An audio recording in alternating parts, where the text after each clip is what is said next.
Well, hello, everybody. Sheriff Matt Aller from Audrain County, Missouri. And it's a beautiful, beautiful, probably 62, 63 degree morning here in East Central Missouri. It's Wednesday, the 24th of July, and going to try to give an update. We're going to call it a 6-week update, but it's not really 6 weeks. I'll explain that here in a minute. Update on 360-degree spinal fusion surgery. So 7 weeks and 1 day ago. So 7 weeks ago yesterday, I had 360-degree spinal fusion surgery on L4, L5, and S1. So I had an ALIF, which is anterior lumbar intrabody fusion, and a PLIF, which is posterior lumbar interbody fusion. So they went in through the front. I've got about a 6.5-inch incision on my belly where they went in through the front, moved everything out of the way, got to my spine, removed diseased discs, put spacers in, and then flipped me over, cut my back open in 2 different places, took arthritic bone off of my spine on the backside, called a laminectomy, and then the other incision was to put rods and screws in. So I have a total of 7 screws, 1 rod, and 2 spacers. So the surgeon and I talked about this, and I may have mentioned this in a previous video, but given my age and my activity level, the surgeon and I talked about this, and he said, Matt, this is going to make recovery harder than it already will be, but I want to screw those. So when they put the spacer in between my vertebrae, right? So vertebrae, they put the spacer in, and then they ran screws. And for you carpenters out there, they toe-nailed these screws in, right? So there's one going up into the vertebrae, one going down, the next one down, same deal. And he wanted to do that because of my age and my activity level. He just wanted to make sure everything stayed stationary.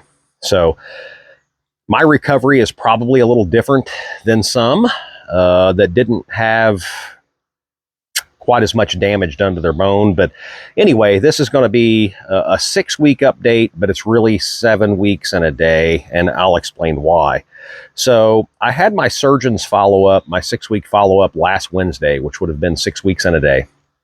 And I had several comments for my surgeon, and I also had several questions. And the very first thing that I told the surgeon when I visited with him last week was, I was really aggravated. I said, you guys really need to do a better job of, explaining to people, especially young people. And when I say young people, I consider myself young. I'm 51, but young active people, you really need to do a better job of explaining how horrible this recovery is, especially mentally. When you go from being as active as I am to not even being able to put on your own shoes, and the only thing you can do is sit, lay, and walk, mentally, it's crushing. And he understood that, I think, but, and we'll get back to that in a second, but I kind of read him the riot act over that, and he kind of looked at me and said, Matt, I told you this would be a big surgery and it was going to be tough. And I said, yes, I know that, but I don't think you did a good enough job of preparing me for how tough it was actually going to be. You just basically said, this is a big surgery and it's going to be tough. Okay. But I've never had surgery before.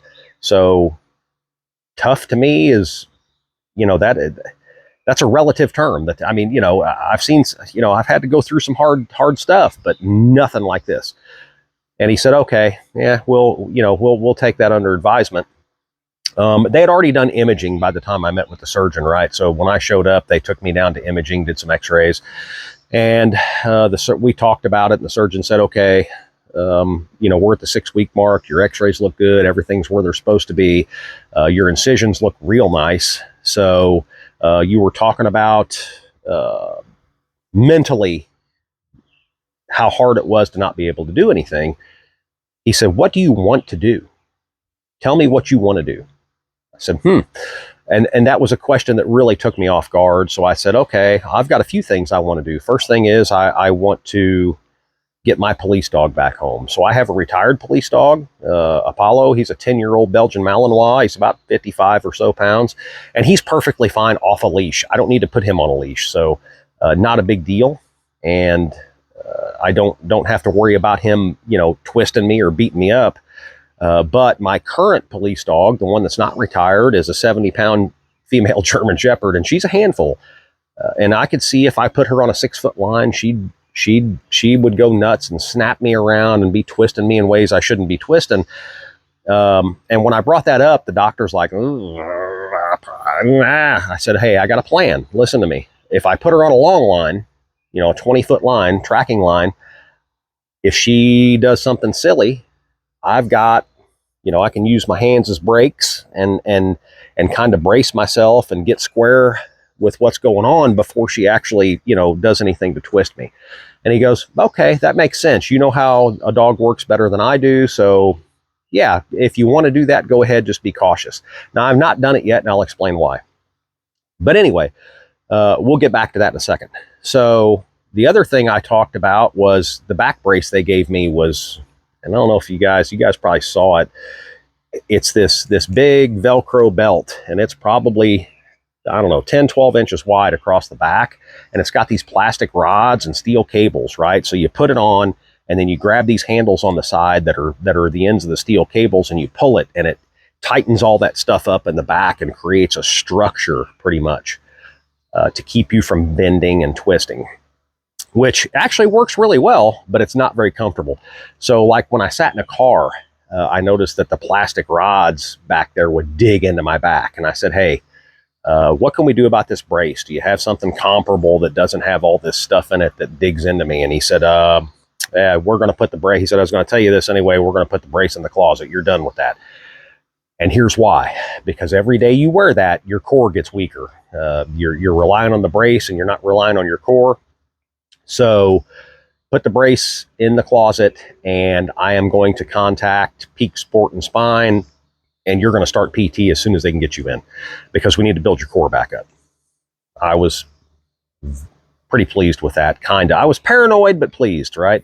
So I was paranoid that the brace was keeping me honest, and I was kind of leery of taking it off because I was afraid I would start trying to do stuff that I shouldn't be doing. But so far that has not happened. But anyway, so I went to physical therapy on Friday, and they did a lot of measuring as far as mobility in my hips, how my legs would flex, all different directions, and how strong my legs and hips were. And the reason for that is the physical therapist was very nice. She said, hey, from here on out, squatting and hip strength and leg strength are going to be paramount for you to use that to your advantage instead of trying to compensate with your upper back and start twisting and bending in ways that are going to injure your back further up from the fusion, which makes perfect sense. Everybody worries about adjacent segment damage whenever they have this surgery. So it made perfect sense to me. And that was Friday, and they gave me stretches to do, which those things are a game changer. I do them religiously every day, and once I'm done with them, I feel so much better. I stretch the piriformis, I stretch the glutes, which is the butt muscles, I stretch the hamstrings and the calves and all that stuff, and I feel so much more limber when I'm done. I feel like instead of walking, I feel like I'm gliding. It's just great. Game-changing deal. So anyway, I went back so I called my other handler, back to the police dog. I called my other handler and I said, hey, he's been boarding my dog since the day before surgery, which has been 7 weeks and a day now, or 7 weeks and 2 days now. And I said, hey, I might be getting her this week. I might not. The doctor told me I could do it, but I want to get through a couple of sessions of physical therapy because I have a feeling this may wipe me out, and I don't want to be in a position where I can't take care of her like for a day or two afterward if I'm hurting or if I just, can't get around real good. So, which was no big deal. He's like, yeah, it's cool. She's fine. And, we enjoy having her. He's got his own police dog and a retired police dog. So he's got 3 police dogs in his house right now. It's probably, he's probably losing his mind, but he said, it's cool.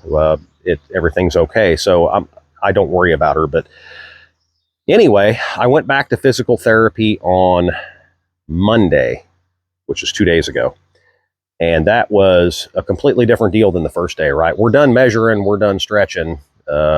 I did a few stretches to get limbered up, and then they put me on resistance bands. They put me on squats. It was tough. And the reason I say that, this is really profound, right? So I'm going to tell you, there was a time my wife and I, we were in the gym several days a week, doing strength training and endurance training. We hike, we ran, we lifted weights, we did circuits, we did all kinds of things. And back in January, which was just 7 months ago, 6 months ago, 7 months ago, when my back got messed up, that stopped for me. And it's amazing how weak and tired my legs and hips and core got over just 6 months. So this is going to be a process to build back up. So they put me on resistance. I did a bunch of exercises, about 45 or 50 minutes worth, and I got to the last set of squats. And the physical therapist said, "Hey, do you think you got another set in you?" And I said, "Nope, I don't. I'm wiped out. I'm tired." And, when you get tired and you're exercising like that, you start, you may twist or you get tired and you start, your form just falls apart. And I didn't want to risk hurting myself. So I said, no, I don't have another set in me, which there's no weight, right? So the squats I were doing, I was just squatting down and coming back up. And like 15 or 20 of those, and I was on fire. I said, this is crazy. There was a time when I would do 3 sets of 20 with, hundreds of pounds on my shoulders. And going from that in 6 months, 6 or 7 months, going from that to no weight at all, burning me out in 15 or 20 reps, was pretty disappointing. So here's what I'll tell you. If you get assigned physical therapy, please do it, because especially if you've had a long period of time that you've suffered and not been able to exercise, because hip strength, leg strength, core strength are all going to be paramount to not tearing your back up further up from where your fusion is. But anyway, so I think I mentioned going fishing.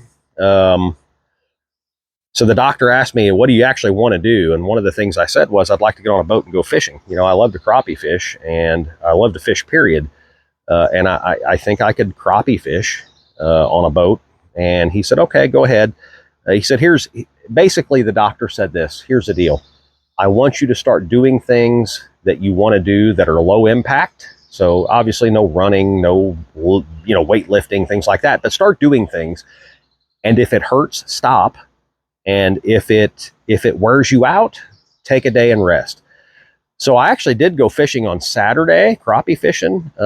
It was not the most comfortable thing in the world, but it was not horrible, right? So, and the reason I say it was not the most comfortable thing in the world, standing on a 22-foot boat for 3.5, 4 hours, just kind of standing in one place, that got a little tough because I'm used to walking, used to moving around, and it turned out okay. It was a good day, and I would probably do it again.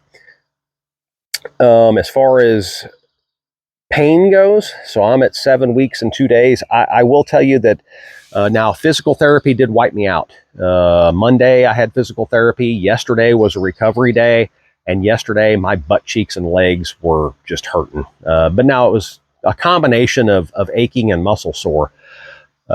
I do still have the aches in my hips and my legs and my calves, and the doctor has assured me that is completely normal, because when they got in there and moved all them nerves around, nerves don't like to be touched and they're angry about it. So that will resolve, is what I'm being told. And in some people, it takes a little longer than it does for others.